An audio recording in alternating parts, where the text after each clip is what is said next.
Bismillahirrahmanirrahim. Assalamu alaikum and a very good day, dear students. Mrs. Rosina Sharik here. I welcome you in my online lecture of English. Dear students, you can see on the screen your Grammatry Book 7, and obviously the lesson has been taken from your unit number 4, verbs, transitive and intransitive verbs. Dear students, you know that previous grammar lessons were about the parts of speech. We have done nouns, pronouns and adjectives in detail, and you have solved the exercises and I have received your images. Today's topic is also about a part of speech, that is verb. It's unit number 4, and before coming to the topic, for your brainstorming, there is a definition of verb. What is a verb? A verb is a word which describes the action in a sentence, the word that is doing something. Verb क्या है? Verb is an action word. The word which shows an action is called a verb. So see the examples. I play football. They skip quickly. We eat spaghetti. Bob is 7 today. Now see here. I play. Play here is a verb. Skip, verb. Eat, verb is verb. And you know, dear students, you have done in class 6 about the kinds of verbs, types of verbs. So here, play, skip, eat and is are different types of verbs. So come to the types of verbs. What are different types of verbs? We have already done in class 6 about these types of verbs. So let's have a quick recap. Regular verb. Number 1 type of verb is regular verb. A verb that has past second form and past participle third form is made by adding d or ed is called regular verb.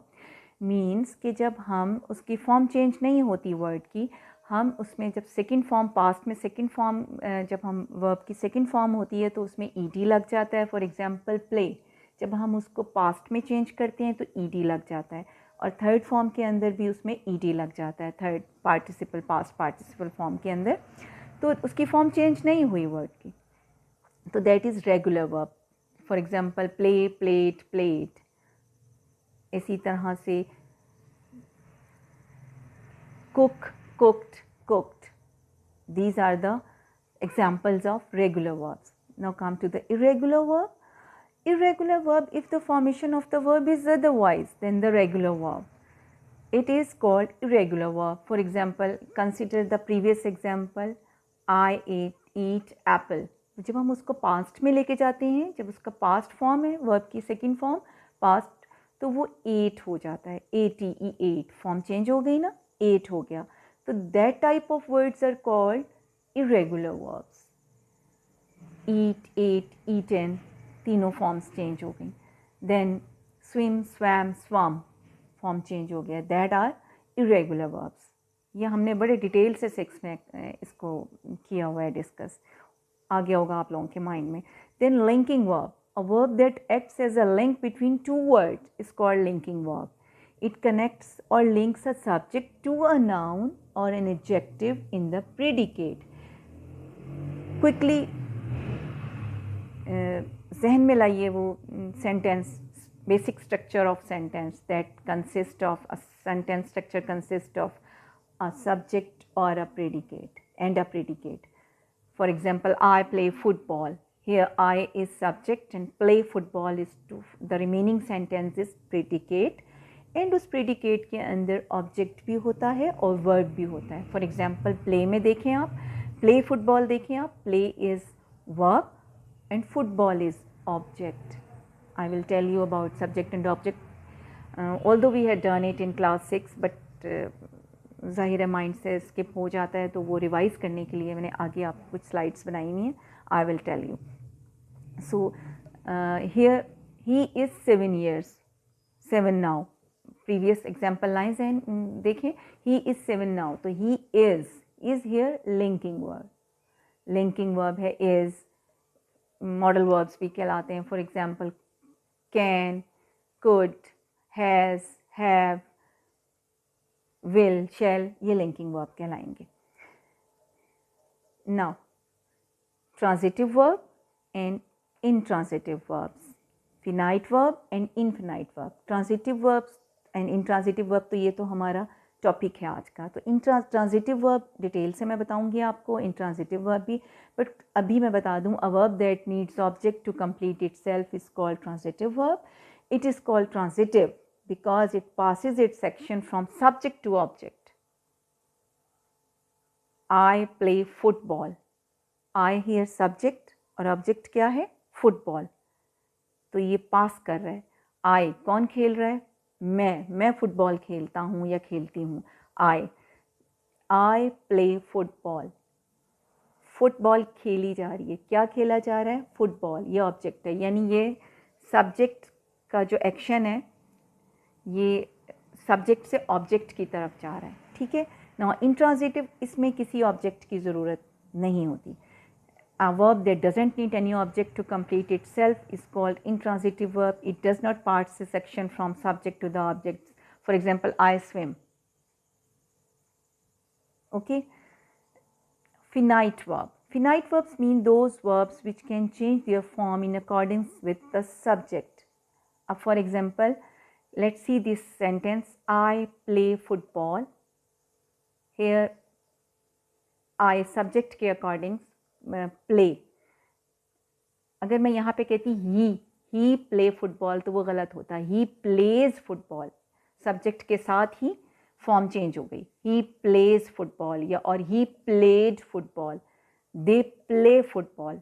ठीक है. These are called finite verbs. Infinite verbs क्या होते हैं? In infinite is verb which has to before it. इससे पहले verb से पहले to लगता है. It shows infinite action when it is used at the beginning of the sentence. To swim, to play, to cook. These are infinite verbs. I'm going to play there. I'm going to play cricket in the ground. These are infinite verbs. Now, before coming to the intransitive and transitive verbs, let's have a look what are subjects and what are objects. Subject is the person or thing doing the action, and object is the person or thing receiving the action. I play football. So here I is subject, football is object. Subject is playing football. Subject is playing what? Subject is playing football.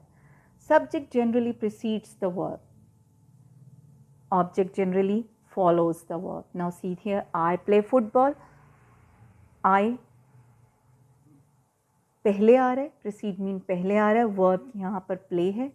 So I play football. I is subject, it precedes the verb play. Object generally follows the verb. Verb के बाद आता है. Football here in this example, football is object. So play is verb. Football object जो है वो football play के बाद आ रहा है. ठीक है. Subject can be identified by using the question words what और हु. क्या और कौन. व्हाट और who, subject who. Okay. Object can be identified by using the question words what और होम. इसमें ये डायरेक्ट ऑब्जेक्ट भी हो सकता है और इनडायरेक्ट ऑब्जेक्ट भी हो सकता है. डायरेक्ट ऑब्जेक्ट व्हाट का आंसर करता है और इनडायरेक्ट ऑब्जेक्ट टू होम का आंसर करता है. किस लिए? टू होम, फॉर होम, कौन. Okay. Subject can be classified as simple and complete subjects. Objects can be classified as direct and indirect object. Understand. Subject agrees with the verb. Object does not agree with the verb. Subject को ज़रूरत होती है कि वो verb के साथ agree करे. जैसे फॉर एग्जांपल वर्ब अगर आई प्ले है तो ही प्लेज होगा उसके साथ. बट ऑब्जेक्ट को इसके साथ की कोई ऐसा इस तरह की ज़रूरत नहीं होती। नाउ ऑब्जेक्ट आपको पता लग गया क्या होता है। So now come to direct and indirect object. अब 2 टाइप्स ऑफ ऑब्जेक्ट्स हो गए, direct and indirect. We have done it in class 6। अब क्विक समरी देखें इसकी। Direct object answers the questions who और what. Look at this example. He watches the movie.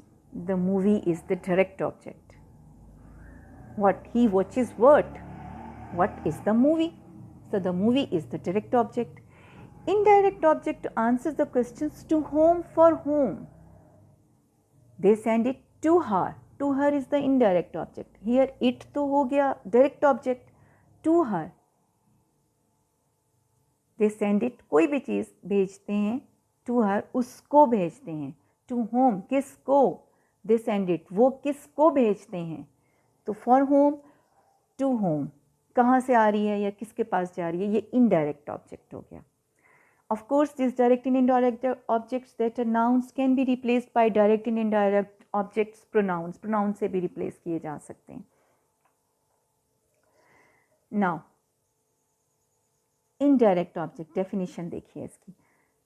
The recipient of the direct object, example देखें, he gave the pirate a chance। अब यहाँ देखिए, the pirate, he gave a chance to the pirate, ये भी हो सकता है, तो यहाँ पे आपको easy हो जाएगा। he gave, क्या दिया उसने, he gave, find the verb, हमने पहले find out किया verb क्या है, verb यहाँ पर है gave। उसके बाद हमने माइंड में किया, सोचा क्वेश्चन, आस्क व्हाट, क्या चीज़ दी, ही गेव, उसने क्या दिया, जो उसने दिया that is a direct object, जो उसने दिया, ही गेव अ चांस, उसने क्या दिया, एक मौका दिया पायरेट को, किसको दिया, टू होम, यहाँ पर to whom, who received it, किसको मिला, जो टू होम है, he is the pirate, pirate is indirect object, a chance is direct, किसको दिया, पायरेट को दिया, that is indirect object.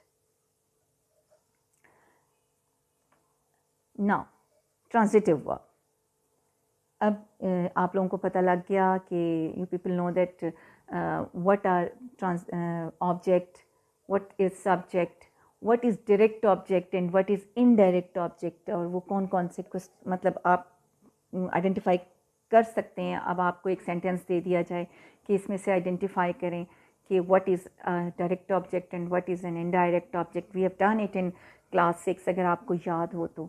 So in transitive verb के अब इसके बाद then I will give you some exercises. I will in the revision session I will just make you revise that exercises in which you have to identify what are indirect object and what are direct object, or I will just send you on your WhatsApp group the images of these exercises, or I will send you the PDF, so आपके लिए वो easy हो जाएगा, practice भी हो जाएगी। Now transitive verb. The action of a transitive verb transitions through the verb to an object to complete the meaning. She played the piano. She played what? She played the piano. So piano here is the direct object. यहाँ पर ज़रूरत है, she played. Liam will release 5 seals. ठीक है, here will release 5 seal. What? Here direct object. अब हमें नहीं समझ में आ रहा, she played what?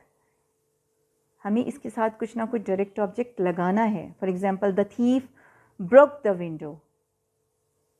The headmaster summoned the prefects.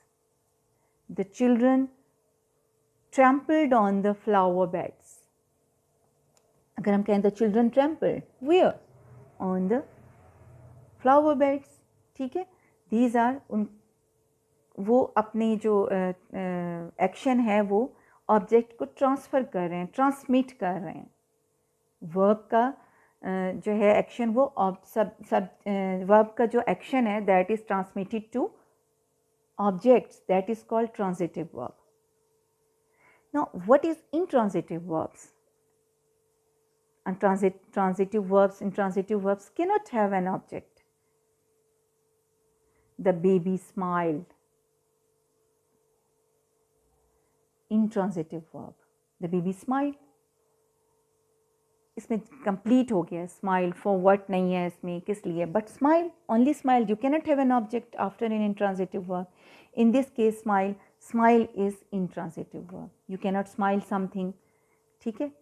N other example, we waited about, nobody came, we waited but nobody came. Waited is intransitive, we waited, हमने इंतज़ार किया, sentence complete है, but nobody came. Nobody came is also intransitive. ये verb दोनों intransitive है, यानी इनमें किसी ऑब्जेक्ट की हमें ज़रूरत नहीं है. Next topic is subject complement versus object complement. A subject complement is a, complement वो होता है जो कि क्वालिफाई करता है, डिस्क्राइब करता है किसी चीज़ को. A subject complement is a word or phrase that follows a linking verb and identifies or describes the subject of a sentence. An object complement is a word that follows the direct object of a sentence and adds more information about the object. इससे clear हुआ आपको कि जो subject complement है, जब वो subject को complement कर रहा होगा, सब्जेक्ट को क्वालिफाई कर रहा होगा, सब्जेक्ट को एक्सप्लेन कर रहा होगा, तो उसको हम सब्जेक्ट कॉम्प्लीमेंट बोलेंगे. और जो ऑब्जेक्ट को कॉम्प्लीमेंट कर रहा होगा, उसको हम ऑब्जेक्ट कॉम्प्लीमेंट बोलेंगे. Adds information to the subject, adds information to the direct object. ठीक, डायरेक्ट ऑब्जेक्ट को कर रहा होता है. Follows a linking verb, subject complement हमेशा लिंकिंग वर्ब को फॉलो करता है. और ये जो ऑब्जेक्ट कॉम्प्लीमेंट है, follows the direct object. Always occur after a linking verb, जब भी लिंकिंग वर्ब के बाद सब्जेक्ट कॉम्प्लीमेंट वाला वर्ब आता है, दैट इज़ वो सब्जेक्ट कॉम्प्लीमेंट वर्ब होता है. और often used with verbs like call, elect, appoint, choose, make and create. ये हमेशा इन वर्ब्स के साथ आएगा.